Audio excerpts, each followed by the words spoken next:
Right there, fishing buddies, we're joined again with Matt Man, and he's going to give us some more tips.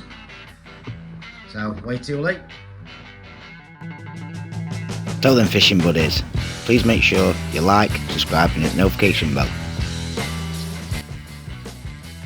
Welcome ladies and gentlemen, this is aka the Matt Man, Tolly's Tackle Tips, and how to make the twizzle boom so it doesn't get snagged on your hook length when you're feeder fishing.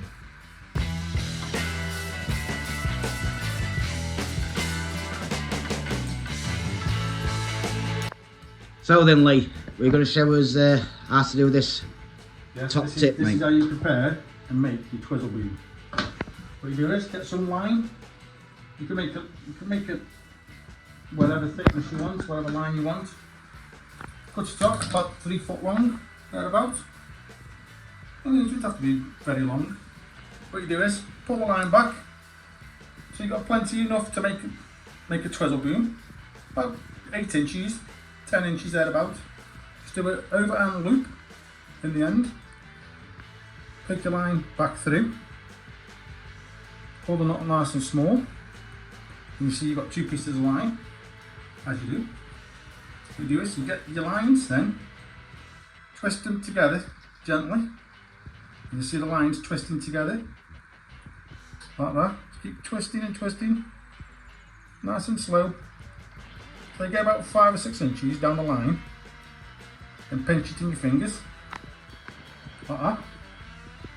Do another overhand loop, like that. And then get a loop. That's it. That's it. Then wrap it over,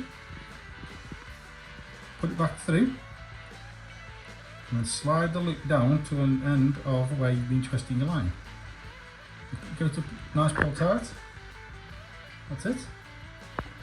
When you pulled your knot tight, or tightish, give it a little wet to make sure it's tight. And your little tag end, which is hanging off, just get your scissors. Thank you. Be careful because it's sharp. Nip it off right down towards the end, and you'll notice that you've got a twisted bit, which is what you actually need for your twizzle boom. And get the end of your line, like that. Give it a little snip so it takes it off, so it's flush. That's it. And get yourself a little rubber bead roller.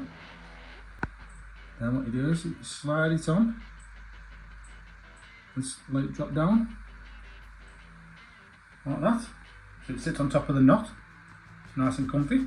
Shouldn't go through because the knot's bigger than the bead. And get the other end, but you put the bead on, and you slide your cage feeder down. Get the end of your cage feeder with a swivel on. Standard cage feeder. Put the line through the loop. Slide it down.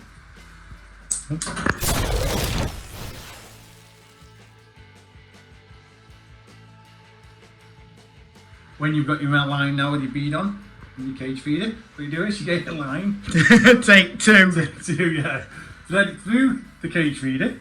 Do it in this time. Watch for the outtakes. Slide it down, and that sits on top of the bead, which kicks your hook length away from your cage feeder.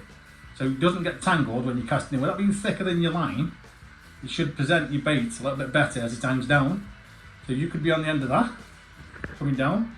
So you're not going to, in theory, you shouldn't get tangled.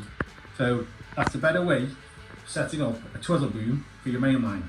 How do you connect your main line to that, what you've done, Lee? Just trying to loop into it? Yeah, if you're using hook to nylons, put your nylon through, make a loop as you do, and then just pull it tight, and it'll strangulation the knot will against the other knot, and then you'll just have your hook length against your twizzle boom, and it present your bait a little bit better. Brilliant, mate. You said you've got another way of doing something. Now, there's another way. If you're connecting it straight to your main line, this is just one way of tying it off. This is the next step. If you don't want to do a twizzle boom, and you want to go straight to your main line, so that's your main line as you come through your reel, down your rod. The line's at the end, so you get your cage feeder with the swivel on the end. thread the line through the swivel,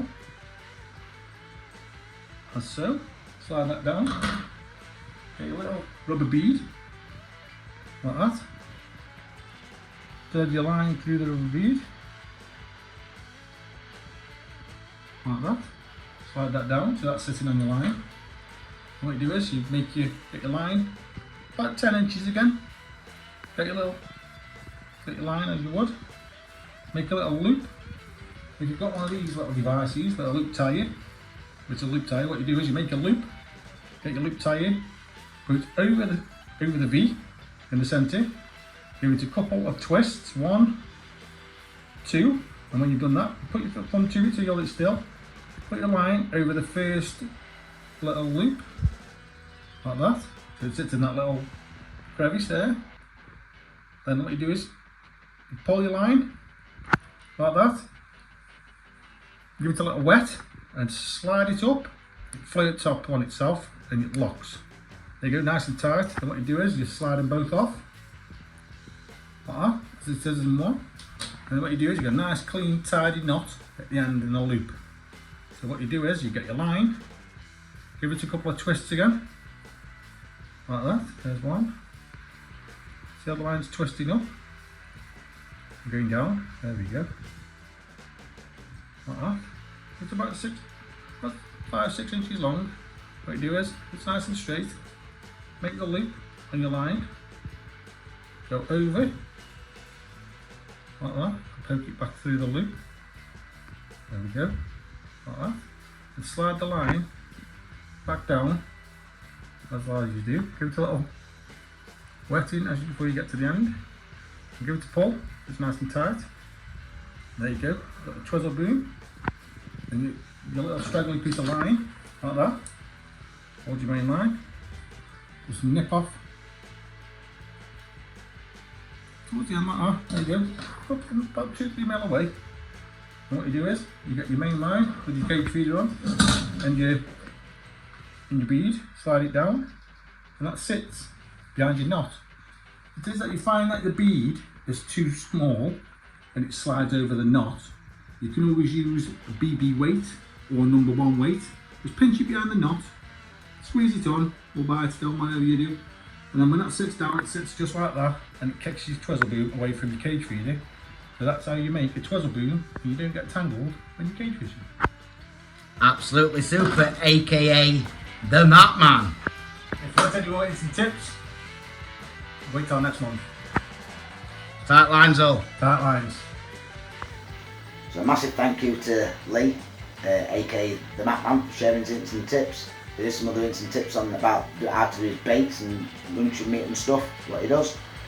Check that video out as well. If you haven't already, check out the Facebook groups that we're in. I will leave a link in the description below. Why not? Stick kettle on, sit down, make yourself a brew, and check out all the rest of the videos we've got on the channel. Till next time all, take care and tight lines.